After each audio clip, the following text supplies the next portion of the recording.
यहाँ से पास नहीं आना मेरे।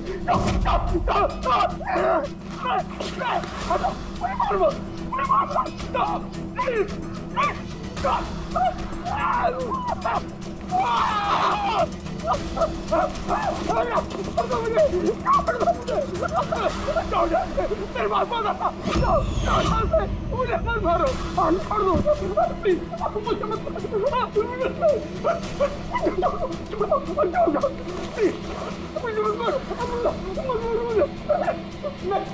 मुझे, मारो मत मुझे।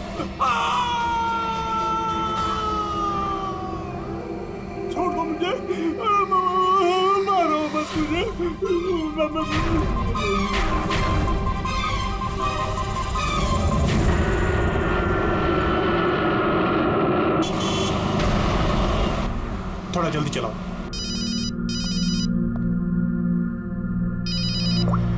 Hello, ACP Pradyuman.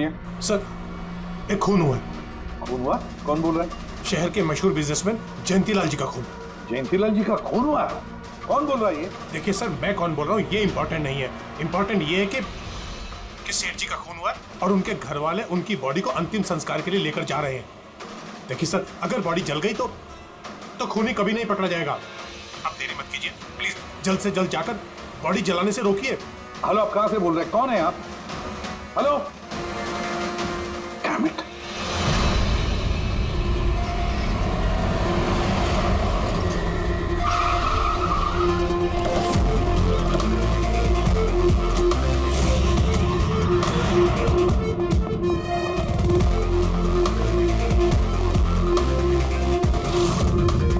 अरे कौन है आप लोग? ऐसे कैसे घर में अंदर आ रहे हैं? हम लोग सीआईडी से हैं। घर के सारे लोग कहाँ हैं? सर वो लोग तो साहब की बॉडी लेकर शमशान घाट गए हैं। शमशान घाट गए?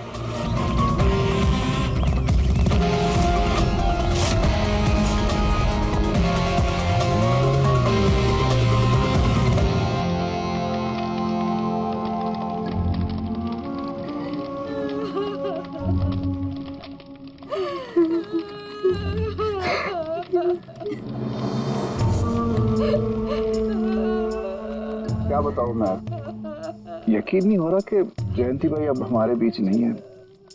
15 साल पुरानी दोस्ती थी मेरी। वो तो मेरे बड़े भाई जैसे थे। पता नहीं ये सब कैसे अचानक से हो गया।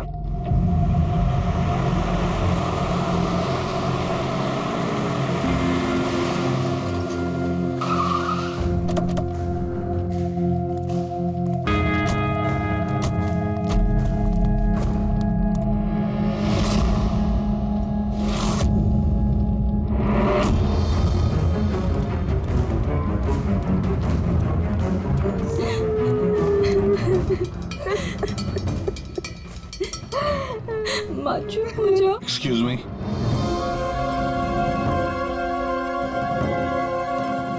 देखिए हम लोग सीआईडी से हैं। हाँ? जयंतीलाल जी के परिवार वालों से मिलना चाहते हैं। मैं जयंतीलाल जी की पत्नी दीपा जी, हमें पता है ये सही समय नहीं है पूछताछ करने की, मगर क्या करें, वो जयंतीलाल जी की मौत के बारे में हमें कुछ पूछताछ करनी है। पूछिए, क्या पूछना चाहते हैं आप लोग? आप सुशील जयंती, उनका बड़ा बेटा।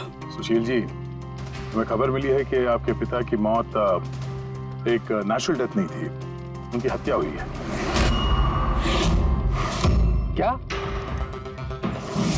ये कैसे हो सकता है? हम डॉक्टर सूरज, मैं जयंतीलाल का फैमिली डॉक्टर हूँ। मैंने ही कल रात उनको चेक करके उन्हें डेथ सर्टिफिकेट दिया था। He died a natural death। ये सही कह रहे हैं। जयंती भाई की मौत सभी घर वालों के सामने ही तो हुई थी, और इतने सालों से मेरा इस परिवार से रिश्ता है, वो लोग झूठ क्यों बोलेंगे? तो आप लोगों ने इतनी जल्दी में बॉडी क्यों जला दी? तो क्या ये भी गुनाह है? इतने महीनों से पिताजी बीमार थे, कितने इलाज किए, कितनी कोशिशें की, नहीं बचे वो। देखिए, हमें इंफॉर्मेशन मिली है कि जयंतीलाल जी की हत्या हुई है। क्या? हमने आपके पड़ोसियों से भी पूछा, उन लोगों ने भी कल रात जयंतीलाल जी के चिल्लाने की आवाज सुनी थी। देखिए, पड़ोसियों ने जो कहा वो सही है, लेकिन उनको या आप लोगों को सही बात नहीं पता है। और वो सही बात क्या है? पिछले 3 महीने से डैडी की दिमागी हालत भी ठीक नहीं थी।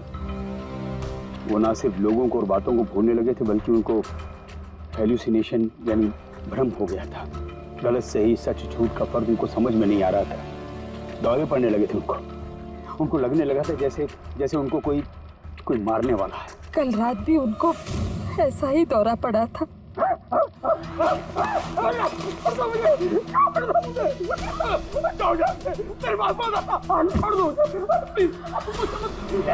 शांत, कूल। इंजेक्शन गई। Fast, come fast. डैडी, शांत, रिलैक्स। कुछ नहीं होगा। बच्चों की तरह क्यों जिद कर रहे हो? सुशील जी, उनका स्लीव ऊपर करो। जाने दो, मुझे मारो। बस।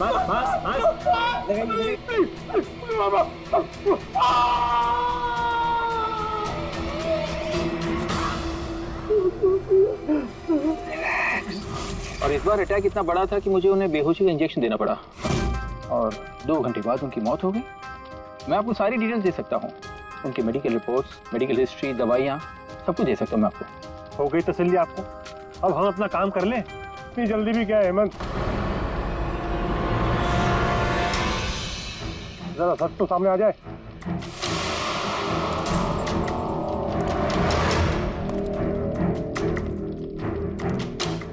आप सब, मेरा नाम मोहन है, मैं जयंतीलाल जी का वकील। मैंने आपको फोन किया था सर। मोहन जी, आपको ऐसा क्यों लगता है कि जयंतीलाल जी की हत्या हुई है? मेरे शक की वजह है उनकी वसीयत। लेकिन ऐसा क्या है इस वसीयत में? सब कुछ, कि उनकी जायदाद में से किसको कितना हिस्सा मिलेगा। उससे क्या फर्क पड़ता है? हम सब एक फैमिली हैं, किसी को छोटा किसी को बड़ा शेयर मिलेगा, यही ना? दैट्स ओके, कोई फर्क नहीं पड़ता है। अगर जयंतीलाल जी की मौत नेचुरल ना होकर मर्डर साबित हुई तो आप में से किसी को भी उनकी जायदाद का कोई हिस्सा नहीं मिलेगा। Nothing at all. ऐसे कैसे हो सकता है? मुझे बराबर याद है कि 1 साल पहले उन्होंने मेरी सलाह लेकर ही ये वसीयत बनाई थी, और उसमें तो ऐसा कुछ भी नहीं लिखा था। दीपा जी, 3 महीना पहले उन्होंने नई वसीयत बनवाई थी। ये क्या बोल रहे हैं आप? ये कैसे हो सकता है? ये सब कुछ बकवास है। अरे पिताजी आपको कब मिले? आप तो 3 महीने से हमारे घर पे आए नहीं, और पिताजी भी 3 महीने से घर के बाहर निकले ही नहीं। तो फिर? हेमंत, वो खुद मेरे ऑफिस में आए थे 3 महीना पहले। दीपा जी, 3 महीना पहले उन्होंने नई वसीयत बनवाई थी। ये क्या बोल रहे हैं आप? ये कैसे हो सकता है? ये सब कुछ बकवास है। अरे पिताजी आपको कब मिले? आप तो 3 महीने से हमारे घर पे आए नहीं, और पिताजी भी 3 महीने से घर के बाहर निकले ही नहीं। तो फिर? हेमंत, वो खुद मेरे ऑफिस में आए थे 3 महीना पहले। मैं अब जिंदा नहीं रहूंगा। आप क्या कह रहे हैं सर? कोई मेरी जान लेना चाहता है, मुझे मार डालेगा। सर, कैसी बात कर रहे हैं आप? कौन है जो आपको मारना चाहता है? कोई अपना, मेरे परिवार के सदस्यों में कोई है। मुझे पूरा यकीन है कि मैं अब चंद दिनों का मेहमान हूं। सर, कौन है वो? कहा ना, कोई अपना। क्या सोच रहे हो? पुलिस के पास जाऊं? यही कहना चाहते हो? सर, मैं पुलिस को खबर करूं? नहीं, पुलिस वाले भी अब मुझे पागल समझेंगे।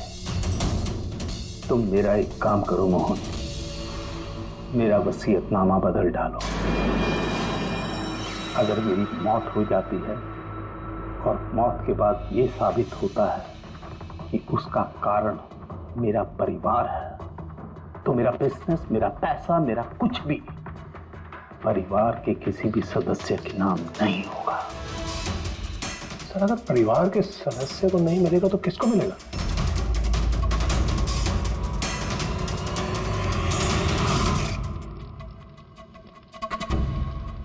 हमें नहीं तो किसे मोहन?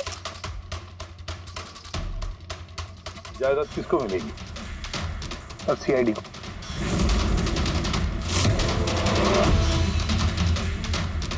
क्या बकवास कर रहे हैं आप? जी सर, अगर जयंतीलाल जी की मौत हत्या साबित होती है तो उनकी सारी जायदाद जो कि लगभग 5,000 करोड़ है वो सीआईडी को और पुलिस वेलफेयर डिपार्टमेंट को मिलेगी। ये क्या मजाक कर रहे हैं आप? ऐसा कैसे हो सकता है? हो सकता है अगर उनकी मौत हत्या साबित हुई तो। लेकिन उनकी तो हत्या हुई नहीं, हम वहीं तो थे। जो कुछ भी हुआ हमारे सामने हुआ है। उनकी हत्या हुई है या नहीं वो हम पता लगा लेंगे। अरे आप कैसे पता लगाएंगे? बॉडी तो है ही नहीं।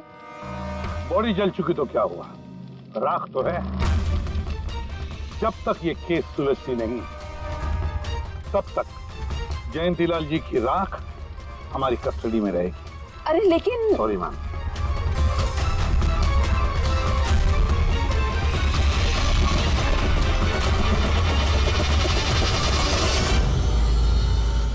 मोहन जी, सर जरा बताइए, क्या जयंतीलाल जी ने खुद आपसे कहा था कि उनके परिवार वालों में से कोई है जो उनकी जान लेना चाहता? जी सर।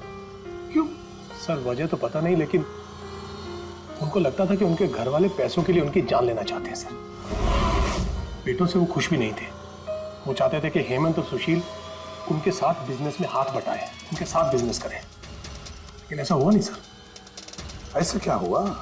सर दोनों ने अपना अलग अलग बिजनेस शुरू किया, लेकिन उसे भी चला नहीं पाए। और हेमंत सर वो तो एक नंबर का अय्याश निकला। उसने सेठ जी के सारे पैसे उड़ा दिए। सर बाप बेटे में हमेशा खटर पटर चलती रहती थी, कभी बनी नहीं बाप बेटे में। बनती नहीं थी, मगर हम बाप बेटे तो थे। मुझे पैसों की बहुत जरूरत थी, लेकिन इसका ये मतलब थोड़ी है कि मैं अपने पिता को ही मार दूंगा। मार भी सकते हो। आखिरकार दुनिया में आधी से ज्यादा गुनाह तो पैसों के लिए ही होते हैं। फिर तो सुशील भैया की वजह मुझसे बड़ी थी। उनका पिछला बिजनेस उन्होंने घाटे में बंद किया और अभी जो है वो नुकसान में चल रहा। सर मार्केट का बहुत पैसा है उनके ऊपर, और डैडी भी इस बार सुशील भैया की मदद करने के लिए रेडी नहीं थे। सर मैं मानता हूँ कि डैडी नाराज थे, नहीं दे रहे थे मुझे पैसे, पर मुझे ये भी पता है कि वो मुझे और मेरे परिवार को मरने के लिए नहीं छोड़ सकते थे। खून में उनका खून तो हो, इसीलिए पैसों के लिए अपनों का ही खून बहा दिया। सर एक आइडिया है। क्या है कि अब जो हुआ सो हुआ, उसको बदला तो नहीं जा सकता ना, लेकिन इस सिचुएशन से अपना फायदा जरूर निकाल सकते हैं। क्या मतलब? वो सर आप ये मामला सुलझा दीजिए। मान लीजिए कि नेचुरल डेथ थी, अब वसीयत के हिसाब से पैसे सीआईडी और मुंबई पुलिस की जगह हमें मिलेंगे जो उसके असली हकदार हैं। नहीं, आप लोगों का जो नुकसान हुआ होगा वो हम आपस में समझ लेंगे ना। सुशील जी, हर आदमी एक जैसा नहीं होता, और दोबारा ऐसे बात करने की गलती नहीं करना, समझे? तुम अपनी दादाजी से बहुत करीब थी ना? दादाजी मुझे बहुत प्यार करते थे। हम दोनों बेस्ट फ्रेंड्स के जैसे थे, एक दूसरे से सारी बातें शेयर करते थे। कभी दादाजी ने तुमसे ये कहा था कि कि उनकी जान को खतरा है, कोई उन्हें मारना चाहता है, ऐसे कभी कुछ कहा था उन्होंने? उन्हें हर किसी से डर लगता था। दादाजी सिर्फ मेरे पे विश्वास करते थे, बाकी उन्हें सबसे डर लगता था। तो उन्हें लगता था कि कोई उन्हें मार देगा। चलो दादू, अब हम खाना खाएंगे। क्या ये? चलो चलो चलो चलो दादू। मुझे सब लोग इसमें जहर मिला के मुझे मारना चाहते हैं। कौन मारना चाहता है दादू आपको? वो सब लोग मिले हुए हैं, सब मेरे खिलाफ साजिश कर रहे हैं। तू भी मत खा, अरे फेंक देते, वरना तू भी मर जाएगी। दादू आप मेरा विश्वास करो, ये खाना मैंने अपने हाथों से बनाया, इसमें कुछ नहीं है, इसमें जहर भी नहीं, कुछ नहीं है दादू। आप मेरा विश्वास करो। देखो देखो देखो, मेरे हाथों में खा रही हो ना, देखो देखो, मुझे कुछ हुआ, मैंने अपने हाथों से बनाया। चलो दादू, चलो चलो चलो, खाओ खाओ खाओ खाओ। गुड दादू, गुड दादू। चलो एक और बाइट, जल्दी से जल्दी से जल्दी से जल्दी से एक और बाइट खाएंगे। अच्छा है ना दादू? गुड गुड, चलो मुझे चलो। कितना प्यार करती है, तू मेरा कितना ख्याल रखती है, बाकी सब लोग मेरी दौलत के पीछे हैं, मुझे मार देंगे। दादू आपको कुछ नहीं होगा, आपका बहादुर बच्चा है ना इधर, मैं आपको कुछ नहीं होने दूंगी। देखो, अब तुम घर जाओ, जाओ, और देखो किसी भी चीज की जरूरत पड़े तो मुझे फोन करना, ठीक है? जाओ।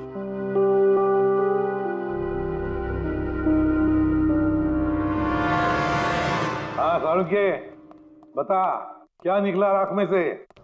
बॉस, राख में से बड़ी जबरदस्त बात निकली है। हालांकि इस राख ने मुझे कम परेशान नहीं किया, लेकिन मैंने भी इसका मुंह खुलवा ही लिया, है ना? तो फिर बता दे यार। बताता हूं। तारिका। हाँ सर, हमने इस राख का स्पेक्ट्रोस्कोपी टेस्ट किया, फिर रिपोर्ट से बात साबित हो गई है बॉस कि जयंतीलाल की मौत नेचुरल नहीं है, जयंतीलाल को मारा ही गया। क्या कहा तुमने? जयंतीलाल की मौत नेचुरल डेथ नहीं थी? नहीं। कैसे समझे? कैसे मारा? लार्सनिक से। लार्सनिक? जयंतीलाल की राख में हमें लार्सनिक मिला है बॉस। राख में से लार्सनिक? सर कुछ केमिकल्स और हेवी मेटल्स, धातु ऐसे होते हैं जो जलने पर भी नहीं खत्म होते। लार्सेनिक उनमें से एक है, इसलिए लाश के पूरी तरह जल जाने के बावजूद उसमें मौजूद लार्सेनिक जलाने और राख में ऐसे ही रहा। लेकिन एक बात समझ में नहीं आ रही है कि अगर जयंतीलाल की मौत लार्सनिक की वजह से हुई है तो फिर उसके फैमिली डॉक्टर सूरज को ये पता कैसे नहीं चला? पता कैसे नहीं चला? उसने नेचुरल डेथ का सर्टिफिकेट इश्यू किया ही कैसे और क्यों? बॉस, अगर लार्सनिक जैसा जहरीला केमिकल इंसान के शरीर में एक साथ बहुत ज्यादा मात्रा में पहुंचा दिया जाए तो इंसान की तुरंत मौत हो जाती है, लेकिन अगर यही जहर धीरे धीरे थोड़ी थोड़ी मात्रा में उसके शरीर में पहुंचाया जाए तो उसकी मौत एक साथ एकदम नहीं होती है। पहले उसकी याददाश्त जाती है, फिर उसे अजीब अजीब से सपने आने लगते हैं, उसे हेलुसिनेशन होने लगता है, भ्रम होने लगता है, फिर पागलपन के दौरे पड़ते हैं। और जयंतीलाल के साथ ये सब कुछ हो रहा था। लार्सनिक? जी हाँ, लार्सनिक। और इससे ये साबित हो गया कि जयंतीलाल जी की मौत बीमारी से नहीं बल्कि उनका खून किया गया। लेकिन ये किया किसने? वही पता करने हम लोग यहाँ हैं। अभिजीत, जयंतीलाल जी का कमरा चेक करना पड़ेगा। Okay sir.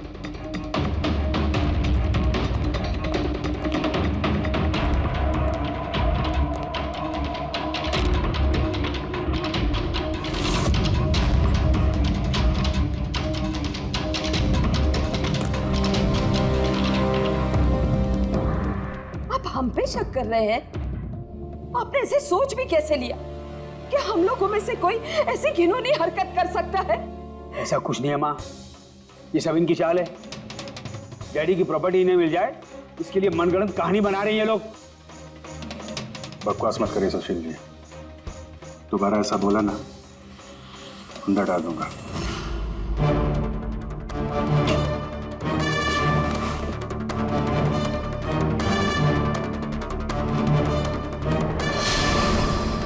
आप धमका कर हमें चुप करा सकते हैं लेकिन कुछ साबित नहीं कर सकते। एग्जैक्टली आप लोग ये सब कुछ इन 5,000 करोड़ के लालच में कर रहे हैं ना? बोल चुके आप लोग, अब बस सीआईडी को अपना काम करने दीजिए। क्या मजाक नहीं चल रहा है? एक आदमी का खून हुआ है, खून। आप सबकी भलाई इसी में है कि हमारे साथ कोऑपरेट करें। अच्छा, अब सीआईडी धमकाने भी लगी है। ये धमकी नहीं है, ये आशीष, आशीष, आशी बेटा, आशीष क्या हो गया? आशी बेटा, आशी बेटा उठो। आशी आंखें खोलो, क्या हो गया तुम्हें? आशी, आशी बेटा क्या हो गया? अरे जरा देखो इसे नीचे, क्या हो गया मेरी बच्ची को? आशी क्या हुआ? आंखें खोलो, हो गया? आशी बेटा, आशी बेटा, आशी। आशी।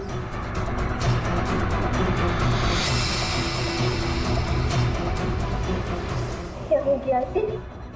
आशी इसे हॉस्पिटल ले जाना पड़ेगा फौरन। हाँ पंकज। क्या? माय गॉड, ये अच्छा ठीक है। क्या हुआ?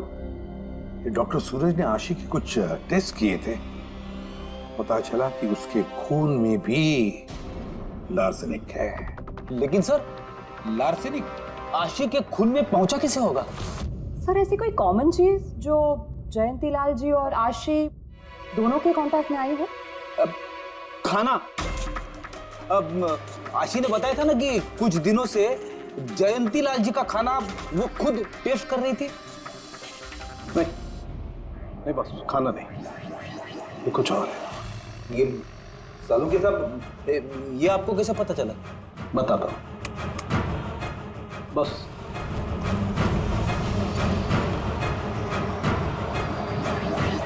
ये है वो बाल जो हमें जयंतीलाल के हेयर ब्रश में से मिला है। अब लार्सेनिक तो अधिकतर नाखूनों में और बालों में ही जमा होता है। तो जब हमने इस बाल के छोटे छोटे टुकड़े करके एनालिसिस किया तो रिजल्ट आया ये। और सर हमने इन टुकड़ों का एटॉमिक अब्जॉर्प्शन टेस्ट किया तो पता चला कि दूसरे केमिकल्स के साथ साथ इसमें लार्सेनिक भी है। अब क्योंकि बाल धीरे धीरे बढ़ते हैं इसलिए हमने इस रिजल्ट को कैलेंडर के साथ टैली किया। बॉस, तब हमें पता चला कि जयंतीलाल को ये लार्सेनिक 8 से 10 दिन के गैप में दिया जा रहा। और 8-10 दिन के गैप में? इसका मतलब जो भी है, जयंतीलाल को हर 8-10 दिन के इंटरवल पर लार्सेनिक दे रहा था, धीरे धीरे मार रहा था। और इसकी शुरुआत हुई बॉस 3 महीने पहले। 3 महीने पहले? सर हाँ, फिर तो खूनी जयंतीलाल जी के घर वालों में से कोई नहीं होगा। परिवार वाले 8-10 दिन तक इंतजार क्यों करेंगे? एक ही बार में मार देंगे। फ्रेडी, परिवार वाला भी तो जयंतीलाल को धीरे धीरे मार सकता है ताकि किसी को उस पर शक ना हो। सर पिछले 3 महीने से कुछ मसाज करने वाले आ रहे थे, मैंने बताया था आपको। हाँ, चेक कर चुके हैं हम उनको। उनके अलावा और कोई आता था क्या? कोई एक हो तो बताओ। उनके दोस्त, पुराने बिजनेस पार्टनर और ऑफिस के स्टाफ वगैरह बहुत सारे लोग आते रहते थे घर पे। जी, डैडी बहुत सोशल थे। लोगों से मिलना जुलना, पार्टीज में जाना उनको बहुत अच्छा लगता था। इसीलिए जब उन्होंने बाहर जाना बंद कर दिया तो लोग उनसे मिलने घर पर आने लगे। लेकिन इन लोगों को हम अच्छी तरह से जानते हैं सर, इनमें से कोई ऐसा नहीं कर सकता है। भाभी देखिए ना, ये कैसा निशान लगा है। 4 बार धोया, 4 बार छुटाया, फिर भी नहीं हट रहा। अरे ठीक से धो ले, साफ हो जाएगा। अरे भाभी कितनी बार रगड़ा, नहीं जा रहा। और जाएगा भी नहीं, क्योंकि ये दाग खून का है। खून? जी हाँ। सुनिए, आपके कुर्ते पे ये खून का दाग कहाँ से आया? आपको कहीं चोट लगी है क्या? क्या हुआ आपको? मुझे नहीं पता। अरे मुझे मेरे कुर्ते पर कहाँ से आया? मैं खुद हैरान हुआ था कल जब मैंने इसे देखा। तो कल लगी आपको ये चोट? नहीं, मुझे कोई चोट नहीं लगी। हाँ, जब मैं कल लोगों से मिल रहा था तब ये खून का दाग लगा मुझे।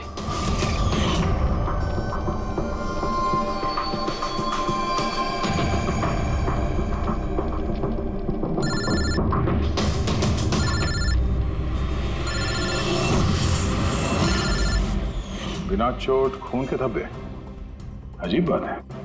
वही तो। और कुछ हुआ था कल? कोई खास बात? नहीं सर, और कोई खास बात नहीं। साहब एक बात अजीब हुई थी। क्या? कल सुबह मुझे गार्डन में कांच के कुछ टूटे हुए टुकड़े मिले थे। कांच के टूटे हुए टुकड़े?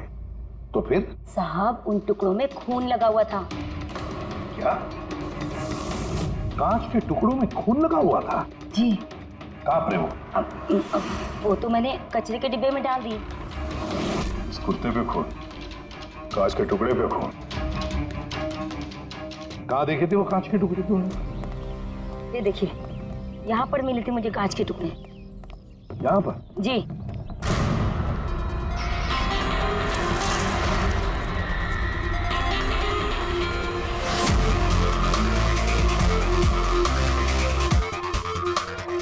टूटा हुआ बल्ब है सर। बल्ब का टुकड़ा मिला क्या उसको? काम करो अभिजीत, इस घर में जितनी भी लाइटें हैं, लैंप्स हैं, सब चेक करो, देखो कोई बल्ब गायब है क्या।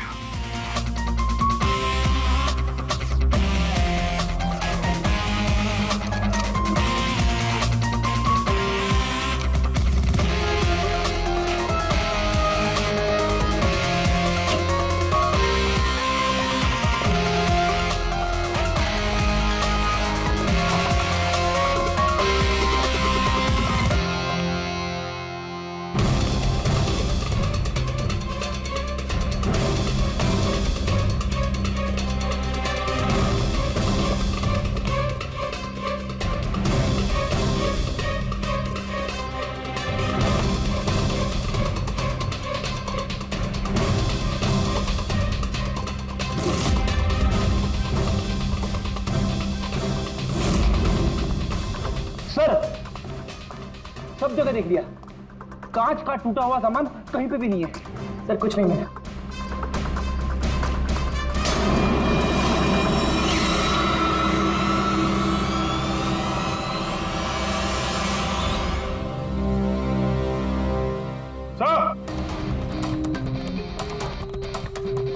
अभिजीत ये सही, ये देखिए, यहाँ का बल्ब गायब है।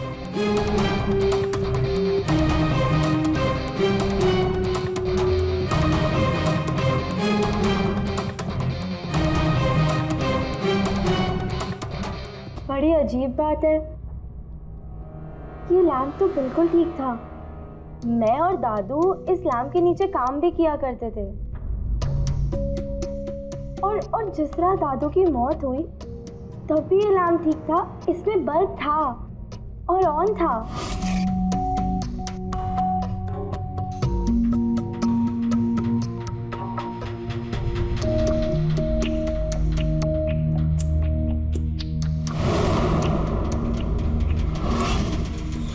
तो फिर इस लैम्प से बल्ब अचानक गायब कैसे हो गया? क्या कविता? नहीं साहब, मुझे कुछ नहीं मालूम कि बल्ब कैसे गायब हुआ, किसने निकाला, मैं कुछ नहीं जानती। लेकिन सर ये बल्ब कोई गायब करेगा क्यों? सर इस बल्ब का और इस लैम्प का कुछ ना कुछ तो लेना देना है इस केस में।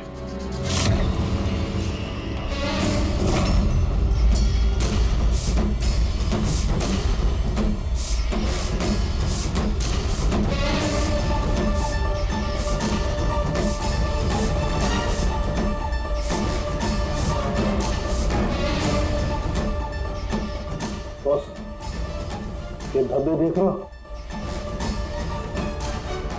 ये धब्बे लार्सनिक के हैं। लेकिन ये लार्सनिक के धब्बे पूरे लैंप पर कैसे है? बॉस, हुआ ये होगा, खूनी जयंतीलाल जी के घर पे आता होगा हर 8 या 10 दिन में। नमस्ते साहब, साहब ऊपर है अपने कमरे में।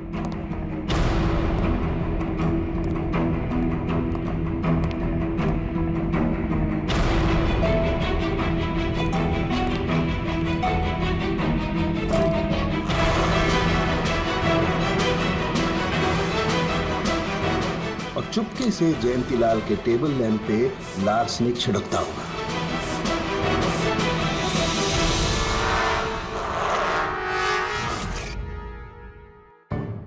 शायद जयंतीलाल जी हमेशा इस टेबल पर बैठ करके काम किया करते थे।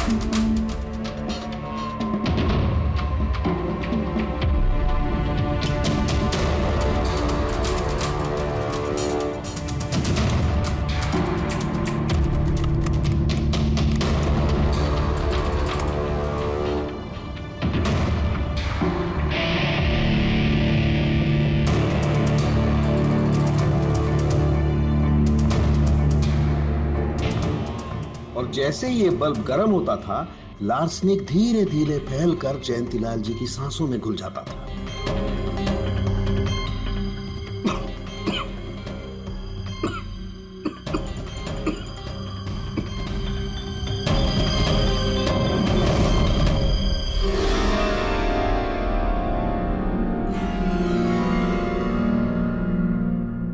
सालू के साथ आशी को लार्सेनिक का इतना असर क्यों नहीं हुआ? उसे लार्सनिक का इतना असर इसलिए नहीं हुआ फ्रेडी, क्योंकि वो यहाँ हमेशा नहीं रहती थी। कभी कभी आती थी अपने दादाजी के पास। यार ये जो भी कोई है, इस जयंतीलाल के और घर वालों के करीब का ही कोई है, इसलिए वो जयंतीलाल की मौत के वक्त यहाँ मौजूद था, और मौत होने के बाद सबूत मिटाने के लिए उसने उस लैंप में से वो बल्ब निकालकर अपने जेब में रख दिया होगा, और फिर सभी घर वालों से मिलते वक्त सुशील जी को भी अपने गले लगा लिया।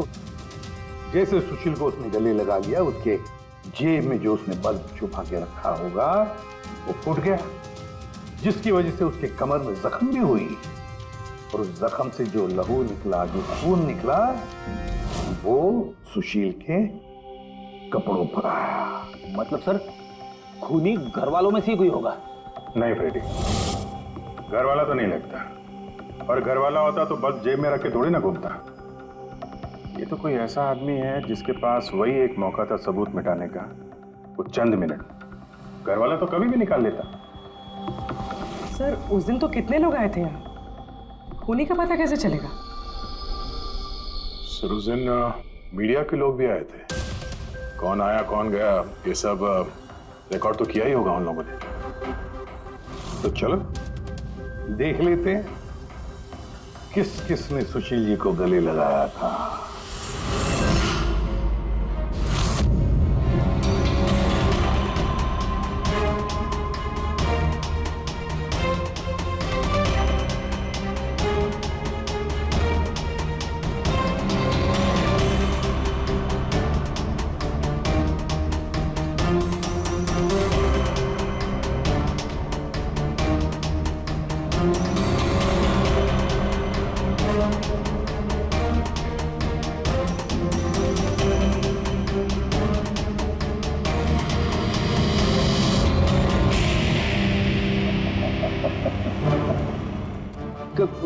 क्या हुआ सर, खूनी का पता चल गया? हाँ फ्रेडी, खूनी मिल गया। कौन है? फ्रेडी, इस आदमी की पूरी कुंडली निकालो, पता लगाओ पिछले 3 महीनों में ये कहां कहां गया था, किस किस से मिला था, क्या क्या किया है इसने, सब कुछ।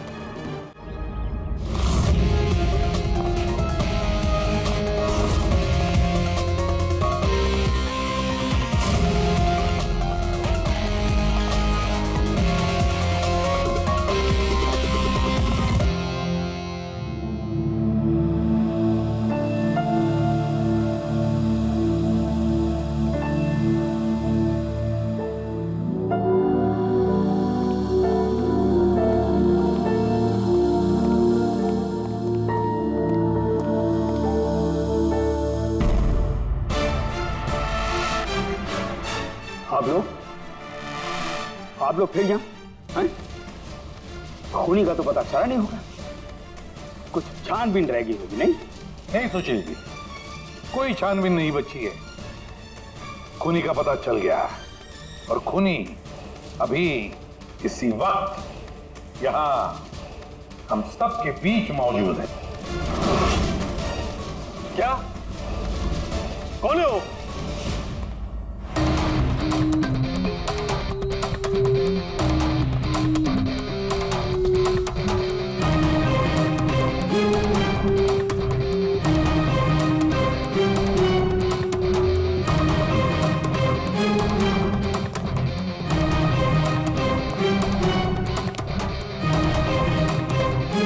अरविंद जी,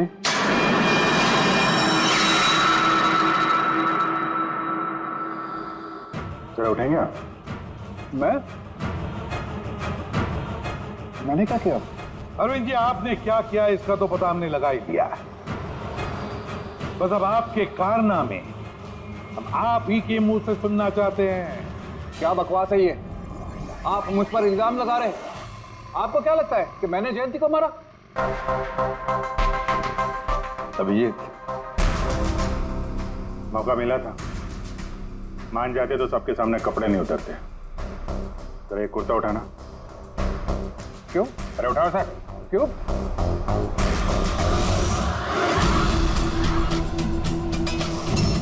क्या है ये? निशान कैसा है? हाँ? कौन सी भाषा बोल रहे हो तुम? हिंदी में बोलो, हिंदी में। मातृभाषा है हमारी। भूल गए क्या? याद दिलाओ। हाँ? नहीं सर,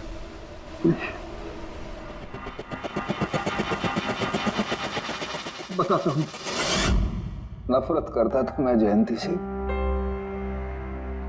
5 साल पहले हमने एक बिजनेस शुरू किया था।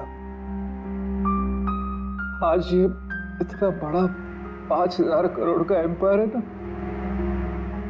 वो मेरे मेहनत की कमाई थी। मैंने अपनी जिंदगी की सारी जमा पूंजी इस बिजनेस पे लगाई थी, पर जयंती की नीयत में खोट थी। उसने मुझे धोखा दिया, मुझे मेरी कंपनी से निकाल दिया।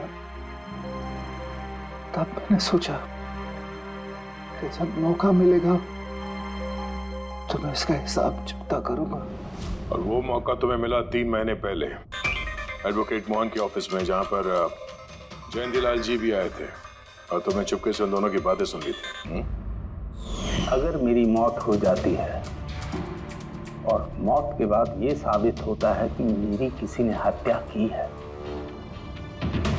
तो मेरा बिजनेस, मेरा पैसा, कुछ भी मेरे परिवार के किसी भी सदस्य को नहीं मिलेगा। सर, अगर परिवार के सदस्य को नहीं मिलेगा तो किसको मिलेगा? CID को, जो मेरा मर्डर इन्वेस्टिगेट करेगा। मुझे लगा अच्छा मौका है। जयंतीलाल को मारूंगा मैं और शक जाएगा उसके परिवार पर। और इसीलिए तुमने जयंतीलाल की तरफ दोस्ती का हाथ बढ़ाया, एक नया प्रपोजल लेकर। क्यों? मेरे दिमाग में एक आइडिया था जिसके लिए मेरा उसके घर बार बार जाना जरूरी था।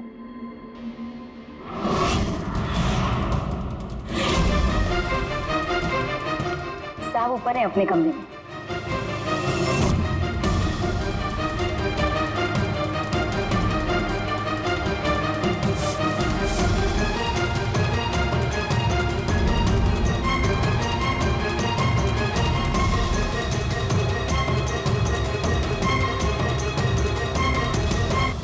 लेकिन ACP साहब, आपको इन पे शक कब हुआ?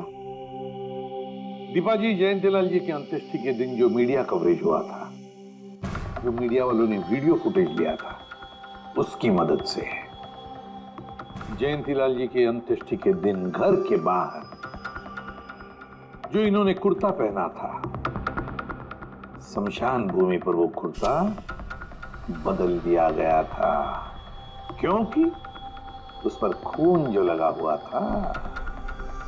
क्यों अरविंद जी?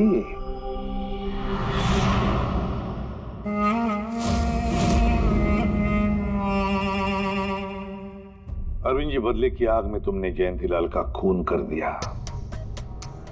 क्या मिला तुम्हें? कैसा सुख मिला? गलत किया तुमने, गलत किया। फ्रेडी,